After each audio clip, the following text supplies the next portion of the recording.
Former members of the armed forces who are sent to prison will be given more support, the Ministry of Justice says. From January, all new prisoners will be asked if they have been in the forces so ex-service personnel can be given specific rehabilitation programs. The scheme, for prisons in England and Wales, follows a review into how the justice system deals with veterans. Justice Secretary Chris Grayling said a huge debt of gratitude was owed to those who had served their country. The government said the measures would identify and support veterans when they enter and leave prison, and give them a better chance of rehabilitation.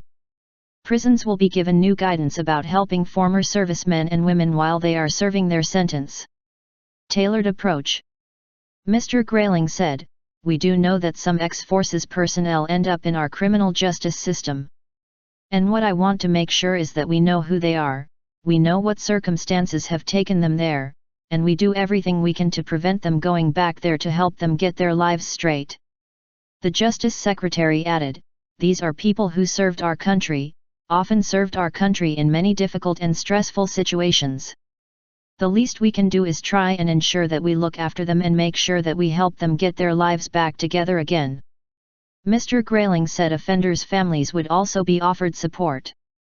But former prisoner Mark Johnson, founder of charity User Voice, which works to reduce reoffending, told BBC Radio 5 Live it was not right to give former servicemen and women special treatment. "I can't buy into a polarization of this issue, of picking out, singling out, one cohort of a population inside a British prison," he said. Mr. Johnson added that it was bizarre that two prisoners might be facing the same difficulties, for example, post-traumatic stress disorder, yet one could be offered more help if they had been in the armed forces. Professor Neil Greenberg, military lead at the Royal College of Nursing, said, "The fact that we take people into the armed services who are perhaps at times a little bit more likely to be aggressive or impulsive than the general population means we have to do the right thing in trying to support them when they have difficulties, both in service and, importantly, when they leave service and get into trouble with the law." The review by Conservative MP Stephen Phillips QC was published as part of the government's Armed Forces Covenant, which sets out the relationship between the UK and its military. His report found that veterans were less likely to enter the criminal justice system than other people, but more detail was needed on how many were going to prison. Reoffending risk reduced. "We were reassured to find that if you have served in the armed forces, you are actually less likely to find yourself on the wrong side of the law," he said. "But we cannot lose sight of the needs of the minority of veterans who do end up in the criminal justice system.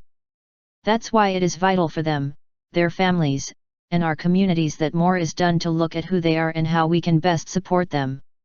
He said the system was failing to identify far too many veterans because either the question was not asked or they were reluctant to give such information. Shadow Justice Secretary Sadiq Khan welcomed the report's recommendations.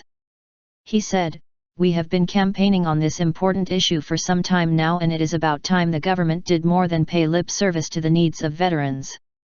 We owe a debt of gratitude to former members of our armed services.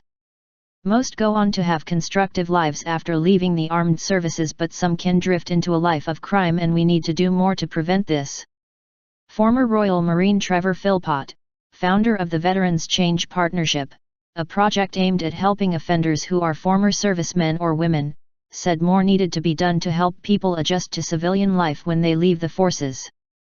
He said, "Because they put their lives on the line for us, we owe them in helping them to make that transition back into civilian life, into a more productive life."